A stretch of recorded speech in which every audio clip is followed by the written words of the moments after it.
Kaya pala ganito ang naging resulta ng kapalaran ko. Kasi alam ng Diyos na kaya ko. Sa edad kong to, napagod na akong magmadali.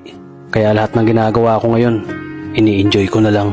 Siguro sa dami na rin ng aking pinagdaanan, napagtanto ko na ang buhay ay mas malawak at mas mahiwaga pa sa mga problemang dumarating sa buhay natin. Tumatanda na tayo, baka sa kakahabol natin sa masagana at maayos na buhay, ay hindi na natin na-enjoy ang buhay. Baka nabubuhay na lang tayo dahil nape-pressure tayo sa sasabihin ng ibang tao. Marami na rin akong mga naging maling desisyon sa buhay, pero lahat yun nagsilbing aral sa akin. At natuto ako sa mga pagkakamali ko. May mga taong sobra nating mamahalin at bibigyan ng halaga, pero ibabalik lang sa atin ay kabiguan at matinding trauma. Kaya wag nating lilingunin ng mga taong tulad nila, dahil mas payapa kapag hindi ka na interesadong malaman pa kung ano pang balita sa kanila. At wag mong idepende ang sarili mo sa kahit kanino.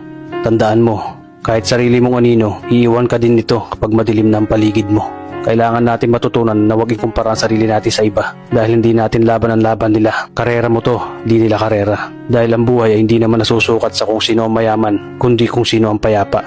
Kaya galingan mo lang palagi tol, dahil napakaraming tao mapanghusga, hihilahin ka pababa. At lagi mo tong tatandaan.